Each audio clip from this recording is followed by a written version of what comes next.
Hey guys, in this section what we're going to do is set up our local environment so we can actually install WordPress. We're not going to be using a live hosting environment. We're going to be using Xampp, which allows us to run an Apache server on a local Windows, Mac, or Linux machine, and it comes bundled with PHP, MySQL, all the things you need for WordPress to run. So what you want to do is go to apachefriends.org, and you want to download the Xampp for Windows or Mac if you're using a Mac. Just click on that, and you want to click on Xampp right under download, and then you want to download the installer. Alright, so this is version 1.8.1. You might have a later version depending on when you're watching this video. I already downloaded it. It's quite large. It's about 96 megabytes, so it takes three or 4 minutes to download. So after you get that downloaded, you want to go ahead and open it. And I actually have Xampp already installed and set up on my desktop. This is actually a virtual machine that I'm running, just so I can go through the installation with you. So you want to click on the executable file, and I apologize, this virtual machine may be a little slow. It's only running on a gigabyte of RAM, so I apologize if it's slow. So now you want to just install it just like you would install any piece of software. We can customize it here. We actually don't want the FileZilla, Mercury, or the Tomcat. You can leave the rest. And then you want to select a folder. The default is just right in the C drive. They put the Xampp folder. I'm just going to leave that. And just click next. Sorry, I don't know what that was. So now we'll go through the installation. It should take a couple minutes. I'm actually going to pause it for a few minutes, and I'll be back when it's done installing.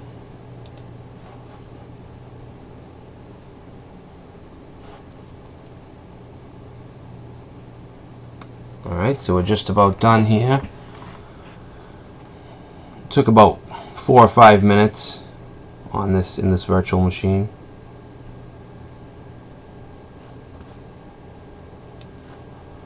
Alright, so it's done. Now it's asking if we want to start the control panel now. I'm going to keep that checked and click on finish.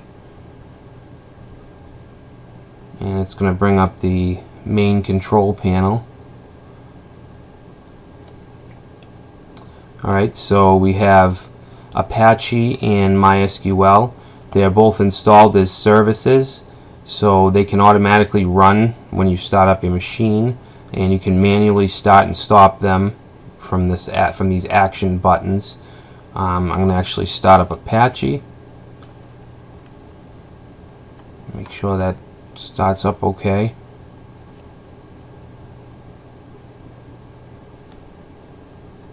And you can see the log down here. Everything that it does gets logged. So that's all set. Now let's start up MySQL. Alright, so now they're both running. So now we can proceed to create dynamic PHP applications right on our local host. So what I want to show you now is how to access folders for your on your server or website.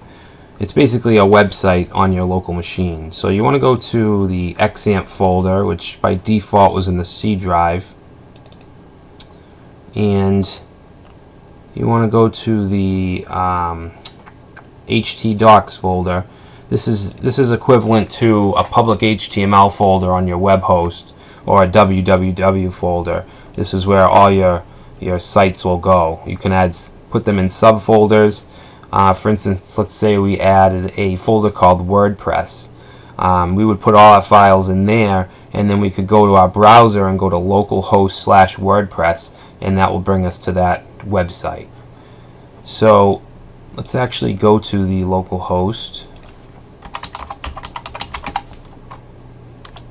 and by default when you go to your local host, it'll get redirected to the Xampp folder, which will give us this control panel, I guess. And we want to click on the English or whatever your language, and it gives us this panel here which has a few things. We can view all our PHP info. You can see we have version 5.4.7 installed, and then we have all the variables and configurations, bunch of stuff to do with PHP. To manage the database, the MySQL database, we'll be using phpMyAdmin. So if we click on that, that takes us to localhost / phpMyAdmin, and this is where we're going to set up our databases and all that. But you can see it just brought us right to it. What I want to do is set up a password in order to access phpMyAdmin. So I'm going to go back to that panel, and I want to click on security. So you can see some of these, the MySQL admin user root has no password, so we can add that by clicking on that link and putting in a password.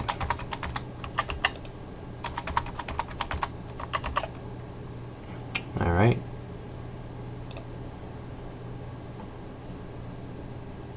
Alright, so it was successfully changed. Now if we go to localhost phpMyAdmin, now we have to log in. So the user is root, and then the password you just created. And this is the account we'll use with our WordPress installation. When you install WordPress, you need to connect it to a database, and those are the credentials that we'll be using. Now if you are doing this on cPanel or a live server on the web somewhere, if you're using cPanel, it's really easy to create a database. There's usually an icon that'll say MySQL database setup wizard, and then you can just create a username, a database, and a password, and those would be the credentials you'd use on WordPress. So we get that installed. Yeah, so that's it for the Xampp. We're all set and we're ready to install WordPress, so we'll be doing that in the next video. I'll see you there. Thanks for watching.